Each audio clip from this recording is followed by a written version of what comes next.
Maribol, muy buenos días. Leemos la- las palabras para la introducción en este camino, en esta escuela del Bhakti. Y es bueno ser introducidos amablemente una y otra vez, justamente porque estamos en medio de circunstancias que nos pueden distraer muchísimo.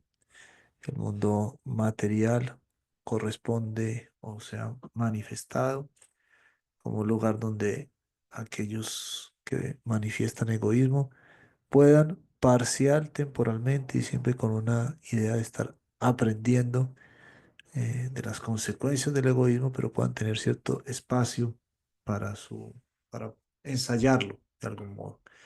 Entonces, en esta atmósfera, sobre todo bajo esa visión, porque la atmósfera, una visión distinta, se vuelve otra cosa. En esta atmósfera y con esta visión nos podemos ver distraídos muchas veces, por eso recordar el, la forma de entrar al Bhakti va a ser siempre muy auspiciosa. ¿Y qué es el Bhakti? Una vez más, el Bhakti es la dimensión más tranquila, más pacífica, más original, más esencial del ser, que con todas estas palabras suena muy bien. El Bhakti no solamente son palabras que suenan bien, sino el método y las ayudas para ir confirmando. Y esto es supremamente importante porque las promesas sobre el bien supremo, sobre la suprema verdad, sobre la esencia, son muchas. Es de hecho muy buen eslogan, muy utilizado, porque naturalmente uno puede darse cuenta que hay circunstancias que cuando se quedan en lo superficial, pues no rinden mucho, ¿sí? No puedes, hasta para arreglar un carro, tú sabes que el carro le pueden hacer una atención superficial y verse muy lindo, incluso no suena nada, pero el problema hay que encontrarlo en su funcionamiento más interno. Entonces, asimismo, en todas las circunstancias se aplica este principio externo, interno, aparente y todo lo que lo que lleva a nuestros sentidos desconectados y lo que podrían ser los sentidos conectados, sentidos sin yoga y sentidos con yoga. Entonces, naturalmente, podemos encontrar este eslogan de lo esencial, de lo puro, de lo interno, pero no necesariamente está funcionando de esa manera. Entonces, por un lado, aceptamos la invitación, pero aceptamos la invitación siempre con ojos muy abiertos y juntando criterios, juntando experiencia, haciendo con mucho rigor el seguimiento de lo que está pasando, en dónde va, qué circunstancias se manifiestan, de qué manera, y ese es nuestro sendero. Somos apoyados, por supuesto, por elementos externos, no los despreciamos, de hecho somos también necesitados de ellos. Por elementos externos nos referimos a toda la parafernalia alrededor de nuestra vida espiritual, qué sé yo, la vida social que hay alrededor, las mismas instituciones, todo ese tipo de elementos en ese nivel. Los agradecemos, los aprovechamos, pero sabemos y tratamos de que nos recuerden siempre de qué se trata. Entonces, esta introducción es una vez más el camino hacia ese mundo interno. Tenemos ahora varias sesiones y continuamos aquí con la guía de Bhakti Raksat Siladeva Goswami Maharaj. Dice, por naturaleza el alma es el sirviente del Señor y el Señor tiene el derecho de hacer y deshacer, de hacer cualquier cosa de acuerdo a su dulce voluntad. Este es el- la invitación al espacio más exigente para nosotros, pero el espacio más seguro, y es cuando aparece la palabra sirviente. También podría ser la palabra esclavo. Paradójicamente, lo que es más, digamos, abominable cuando nos lo plantean así en este plano material, que es la esclavitud, resulta lo más sublime cuando se plantea en el panorama espiritual. Por eso diferenciar estas dos instancias es tan importante, porque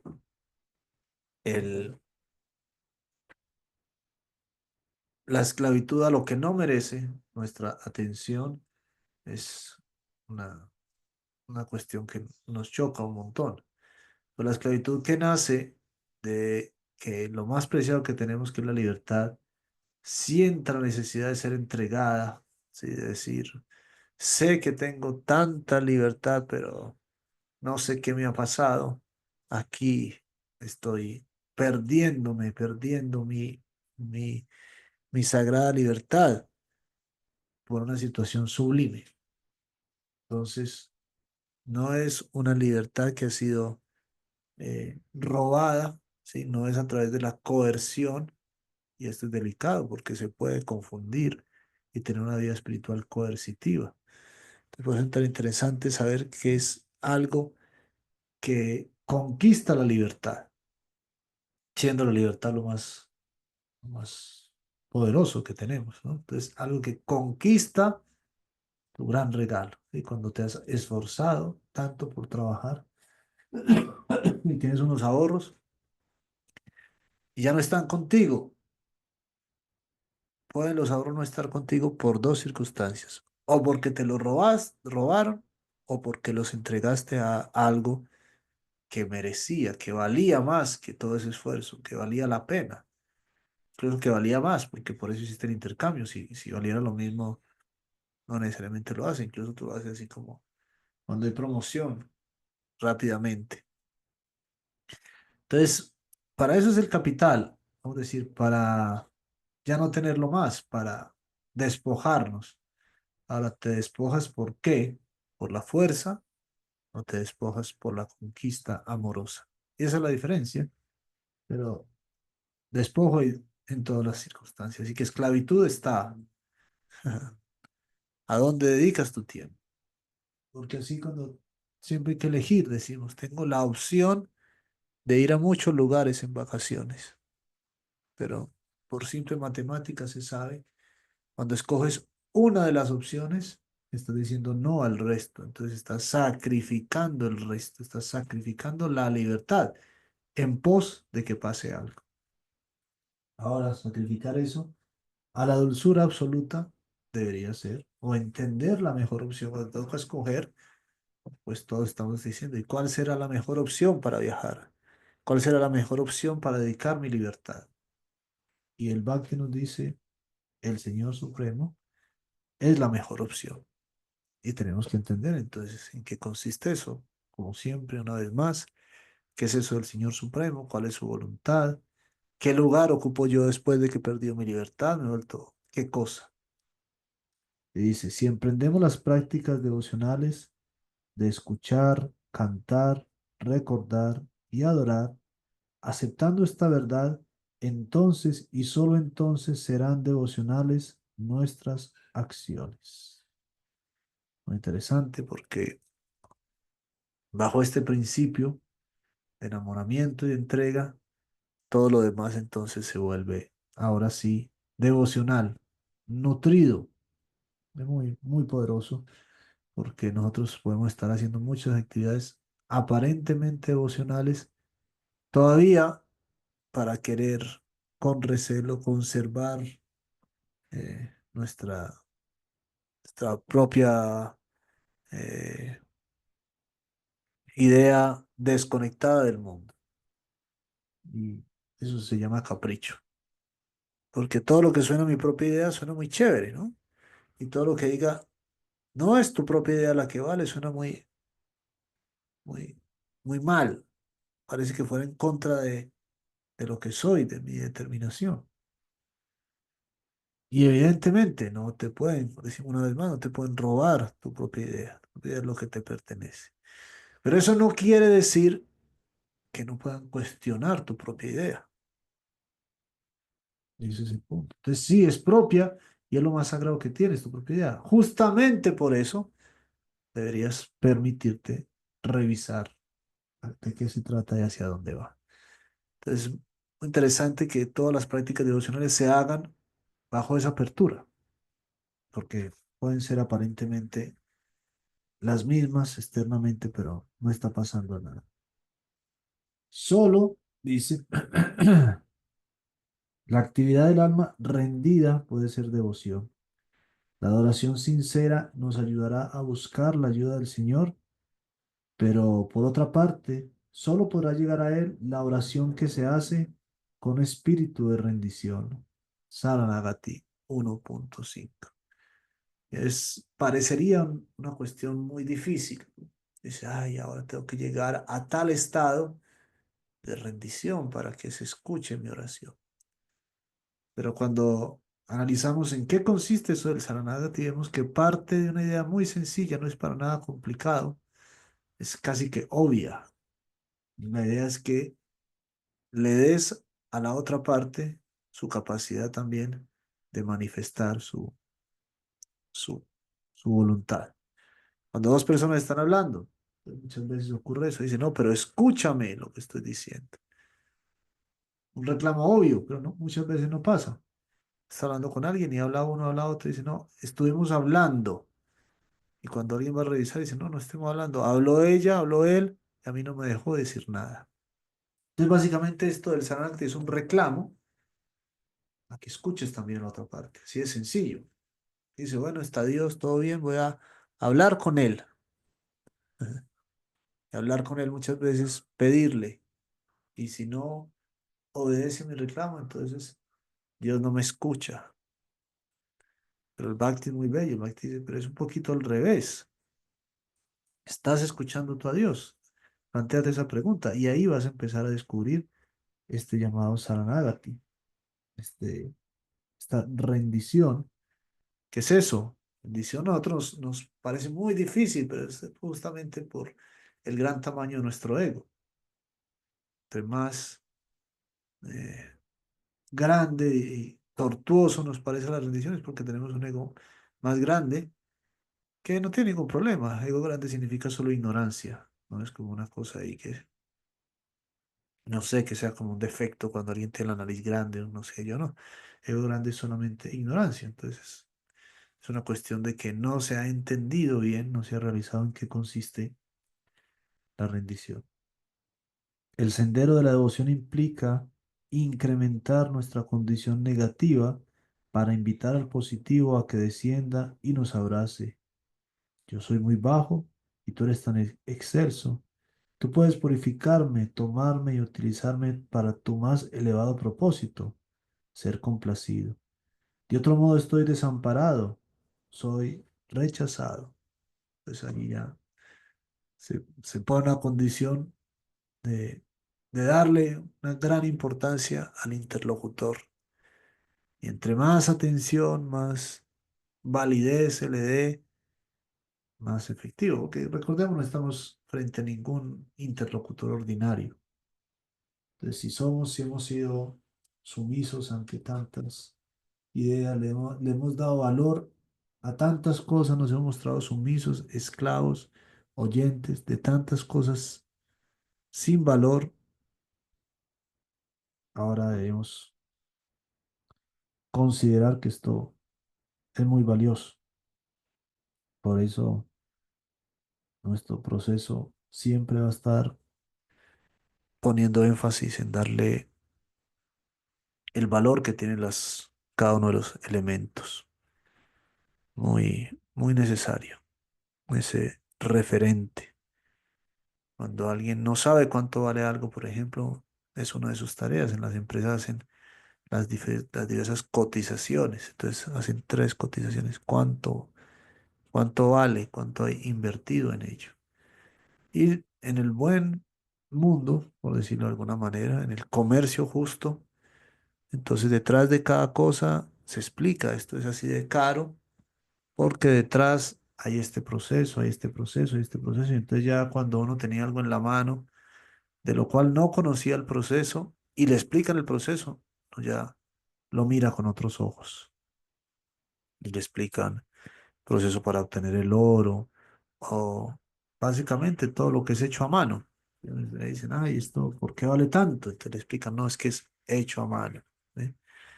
¿Por qué el azafrán es una especie tan cara? Dice, porque hay que coger de la flor cada uno a mano, cada uno de los pistilos ahí para poder hacer el azafrán. Entonces uno dice, wow. vale la pena. De eso se trata nuestra configuración de entender el mundo, así como entendemos en el términos externos de comercio justo.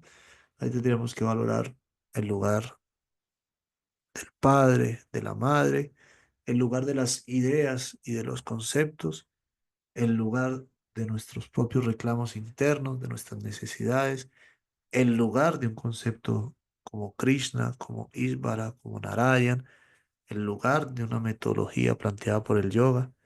Eso es el proceso. Por eso, sentarse, escuchar, es nuestra ofrenda al querer entender el valor de cada cosa, para que después hagamos buen uso de nuestro capital, nuestra inversión de tiempo, nuestra atención. Entonces, al darnos cuenta, es muy importante esto, entonces tengo que estar muy atento. Está pasando algo. El presidente está dando una alocución que va a marcar mi destino,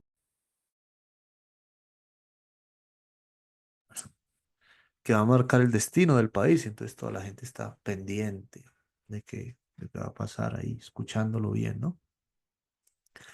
O te voy a decir esta clave de tal cosa, guárdala bien. Ahí tenemos que estar muy atentos. Entonces, eso es en Salvador cuando dicen más repetición significa más atención, más lado negativo significa más importancia, más necesidad tengo de esto. Dice, no es posible atraparlo en la jaula de nuestro conocimiento. Solo el camino de la devoción puede ayudarnos. Él es excelso, grande, infinito en todos los aspectos, y nosotros somos similarmente pequeños. Su misericordia, compasión, amor y crianza son los únicos medios a través de los cuales podemos aproximarnos. Entonces, muy chévere también. No depende incluso de nosotros cuando abran ahí las puertas. Hay que tener la gentileza de entender los horarios. Así se menciona muchas veces. Dicen, el banco tú puedes llevar una cifra exorbitante, pero si el banco cierra a las 10 y tú la llevas a las 10:10, por más que tu cifra sea exorbitante, no te la van a recibir.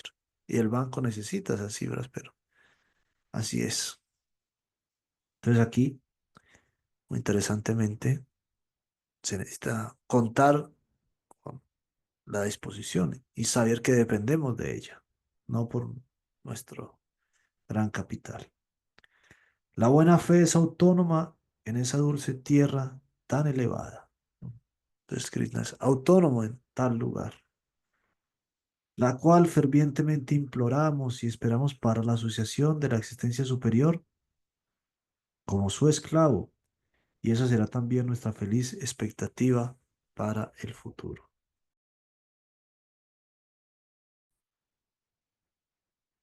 Dice, Krishna no está a nuestro alcance y las escrituras y los santos siempre nos recomiendan acercarnos al Divino Maestro y a los Vaisnavas genuinos. Entonces aquí viene ya específicamente, vamos a abrir entre este proceso la consideración de metodológica muy importante, muy bella. eh, a veces o de primera mano no podría considerarla innecesaria. Hemos escuchado muchas veces y lo hemos pensado. ¿Para qué intermediarios? En ese mundo interno mío estoy yo con Dios y ya. Pero si nos damos el tiempo, el espacio para entenderlo, vamos a ver cómo eso que nosotros en un primer momento consideramos como intermediarios inútiles son parte fundamental de la belleza y del proceso de lo que significa Dios. Entre muchos argumentos, vamos a presentar el siguiente. Y es que cuando tú consideras que soy yo y Dios y nada más, estás quitándole a Dios una facultad.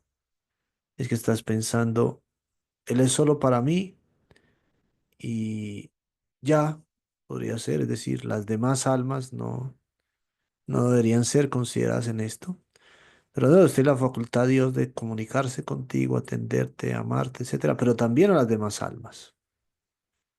Ahora Él sabe que obtiene un gran placer en cada relación que tiene cada alma, ¿sí? Si yo soy digno, estoy pensando sin intermediarios que Dios debe comunicarse conmigo. Si yo soy digno de comunicarme con Dios, debo aceptar que Dios también, hay otras almas también dignas de comunicarse con Dios. Y lo que estamos diciendo cuando no necesitamos intermediarios de entrada, es decir, otras almas que también son dignas de comunicarse con Dios, no son dignas de comunicarse conmigo. Imagínense.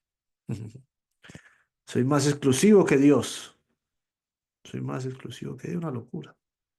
Ese entre muchos otros argumentos. Entonces, para sacar ese criterio de ego, mm, y más bien, justamente al dar la oportunidad que sea lo contrario, vamos a darnos cuenta, no solamente hay otras almas que también quieren a Dios y que por ende, y que Dios las recibe, las acepta, se relaciona con ellas, y por ende también debería, por educación básica, saber que conmigo también se pueden relacionar, sino que en ellas también hay un sabor particular que va a enriquecer mi deseo de conocer a Dios, lo va a enaltecer más y más, porque va a haber el efecto de Dios en ellos, y como quiero relacionarme con Dios y glorificarlo, que bello conocer el efecto de la gracia suprema también en otros. Y va a entender también que si Dios se siente atraído por ellos porque tiene un sabor particular, que lo que quiere Dios es también compartirlo conmigo. Imagínense qué cosa tan chévere, ¿no? Como llegamos a una fiesta y cada uno lleva una preparación para el invitado, para el homenajeado. Y el homenajeado está tan feliz con todo y le han traído cosas tan ricas que quiere que los otros prueben lo que le trajo el otro, que tiene un sabor particular. Y dice, no, pero ustedes no pueden dejar de probar también esto que ofrece. Entonces, es una niñería que yo vaya a una fiesta y diga, bueno, solo mi ofrenda y ya, que se la coma y ya. Una fiesta aburrida, ¿no? Qué chévere es cuando, o qué buen intercambio de amor se da cuando el homenajeado, la homenajeada dice, no, pero mira, tienes que probar esto que me han traído también. Ahora, cuando uno se considera el mejor cocinero, cocinera que su preparación es la mejor que hay, pues dice, no, mira con envidia todas las preparaciones de otros. Todo esto es un baile del raza. Cuando hablamos de sabores, es porque son sabores directamente. Entonces, ese, esos sabores son manifestados en forma de otros practicantes, Vaisnavas, a mano del maestro, los maestros, la maestra que ha desarrollado una preparación muy particular, una forma que lo único que va a hacer es aumentar nuestro gusto, nuestro amor, nuestra relación. El criterio para complacer al Señor es complacer a nuestro Gurudeva. Si Gurudeva no está satisfecho con nosotros, ciertamente el Señor tampoco lo estará. Y aquí se abre un apartado muy grande, como sabemos, el famoso Guru Tattva, que requiere de nuestro tiempo y de nuestra atención. No es una materia sencilla para rechazarla o aceptarla según solamente circunstancias externas o lo primero que se nos venga a la cabeza. Una cosa para pensarlo bien. Tampoco para aceptarlo ingenua y directamente, como uno a veces toma las frases y dice, ay, bueno, entonces yo leí que decían esto. No hay que entender a profundidad qué es eso De los intercambios que se dan entre las almas.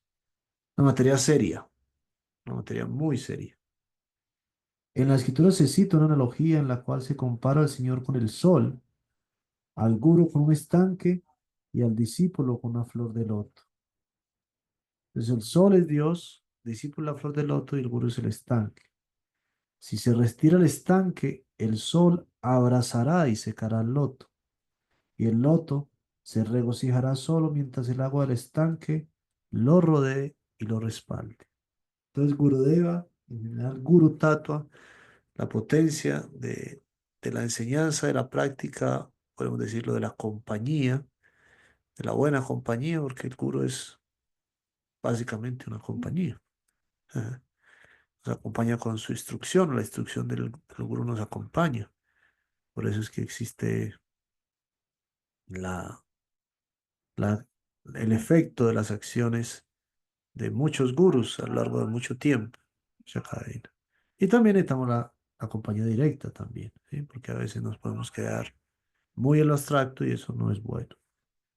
Pero todo ese compañía es el estanque, el agua, que sin él, el loto, que se alimenta del sol, por supuesto, pero solo de sol se secaría. Les dice, ofrezco mis reverencias a los pies del loto de Sri Gurudeva. Por su gracia alcanzamos la gracia de Krishna. Sin esta gracia estamos perdidos. Por eso, al rayar el alba, al mediodía y al atardecer, meditamos en él y cantamos la gloria de Sri Gurudeva, interpolando su misericordia.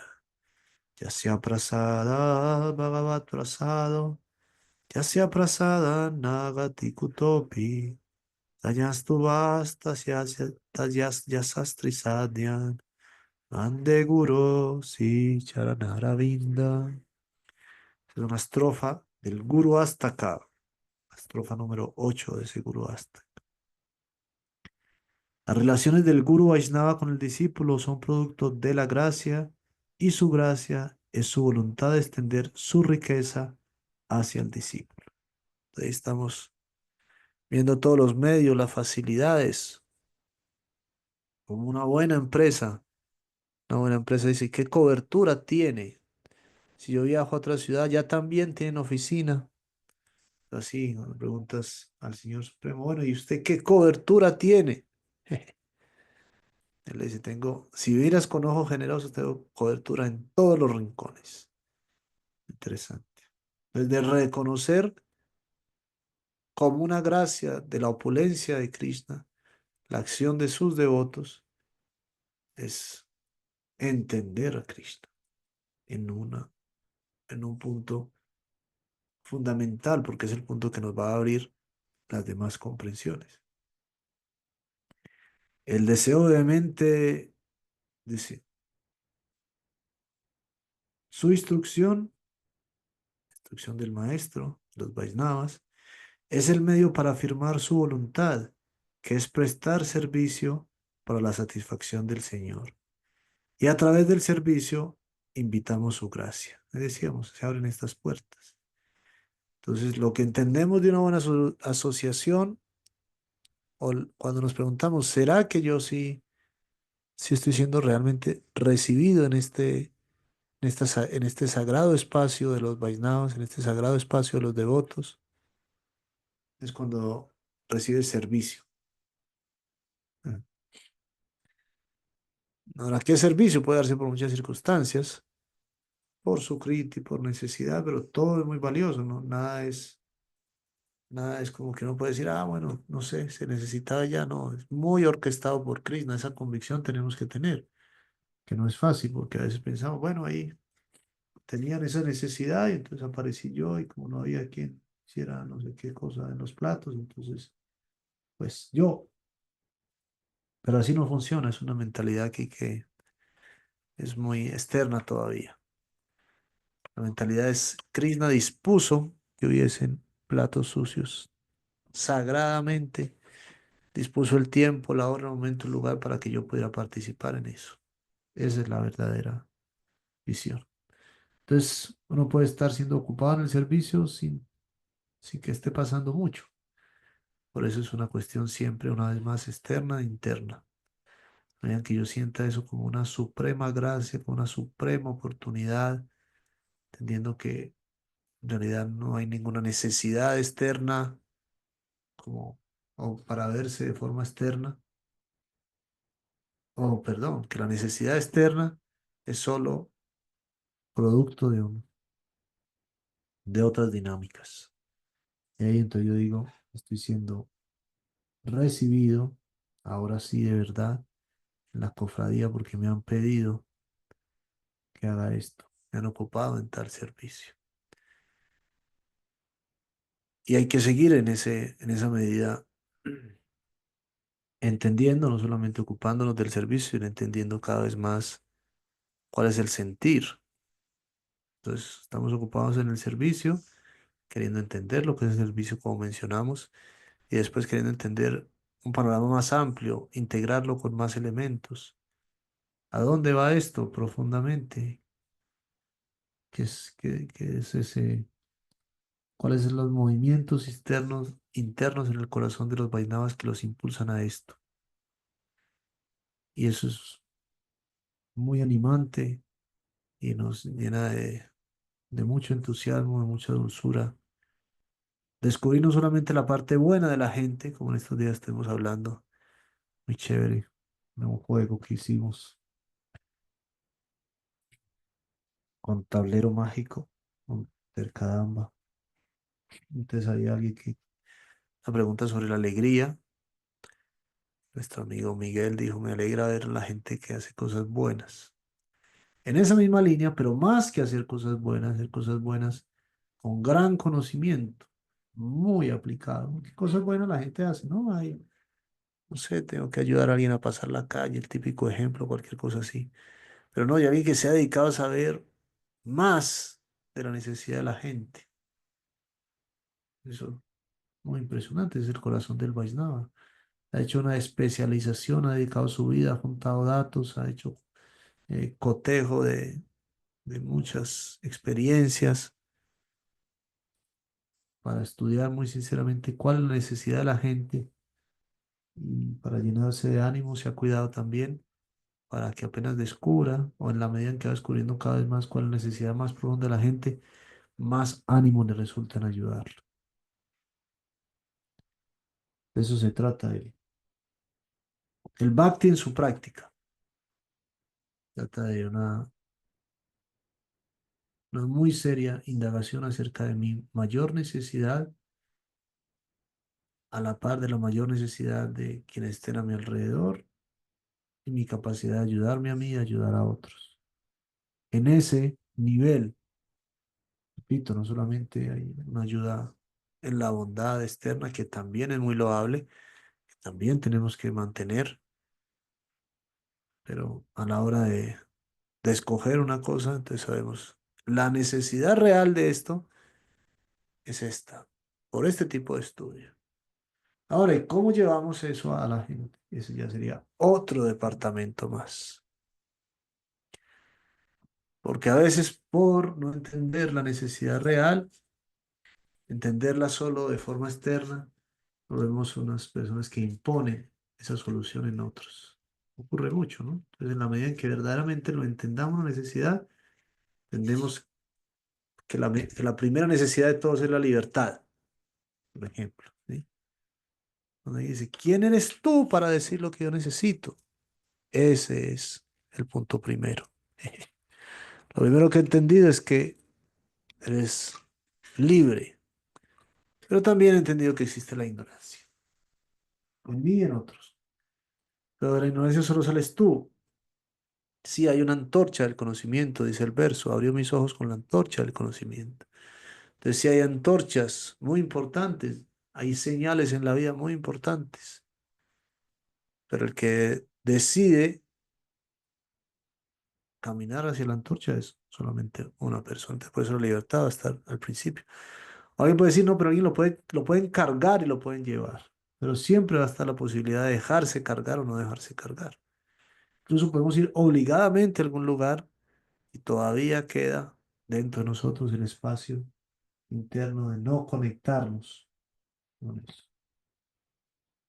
Mucha gente trabaja así, todavía guarda en su fuero interno, dice aquí, hago las cosas con actitud externa, pero no crean que me han conquistado. Ujú. No es lo mismo cuando estoy aquí, cuando estoy haciendo lo que realmente me mueve. Mucha gente le pasa eso. Entonces, ese es el servicio, aproximarnos a ese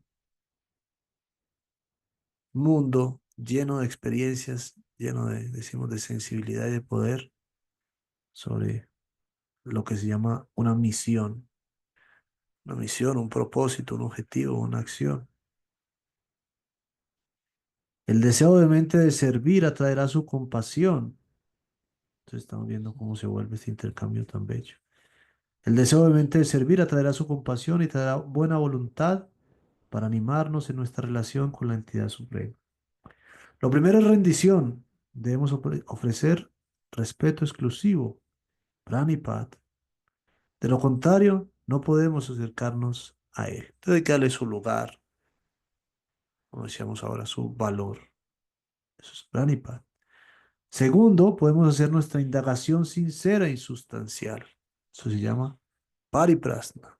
Segundo paso, muy interesante. Toda esta es la ciencia del guru que se habla desde muchos enfoques. Entonces, primero le doy lugar a las cosas que tienen valor, pero después, no solamente eso, instalo una relación libre y honesta. Dos palabras que desde cierta perspectiva son sinónimas, libre y honesta, porque pierdes tu libertad cuando pierdes tu honestidad. Así, así es el- la fórmula. Si te estás engañando, entonces ya no tienes buen criterio. Y la libertad está hecha, como decimos, de buen criterio. Entonces, indagación sincera es eso. Indagación, uso, acción de la libertad, una libertad que sea, pues, bajo parámetros. Entonces, cuando tú dices, pero tú decidiste algo, pero cuando te estaban mostrando las opciones de sobre qué escoger, te mintieron. Y después te dicen, no, pero usted escogió. Y el reclamo es, escogí según la información que me dieron. Y como la información que me dieron estaba errada, no me pueden decir ahora que yo escogí libremente. No, no llamen a eso libremente porque fue condicionada por la ignorancia. Es muy interesante. Muchas veces reclamamos libertad y se nos olvida que libertad y honestidad van de la mano, pueden ser sinónimos, no puede existir una sin la otra. Eso es pariprast, libertad honesta, libertad de verdad. Con espíritu de rendición podemos escuchar el mensaje que nuestro divino maestro nos transmite desde su venerable asiento, la Vyasa sana. En un ambiente propicio, la inspiración y las disposiciones apropiadas pueden descender hasta nosotros de manera fortuita. Y finalmente, entonces, es la indagación sincera que crea un intercambio de información que va a mostrarse en el tercer paso llamado Sevaya, que es lo que nos permite absorber la esencia. Es decir, me acerco donde encuentro algo valioso, pranipat, presento mi libertad y mi honestidad en un intercambio, en una relación con eso que considero valioso, pariprasna, y finalmente, como resultado de ese buen intercambio, me nutro hacia la acción. Se llama servicio. Seva ya es una acción nutrida por el pensamiento, es el fruto, la acción que resulta de haber hecho preguntas honestas a la fuente correcta y encontrar esa fuente correcta requiere una valoración. Tres pasitos. Pranipat, Pariprasna, Sevaya.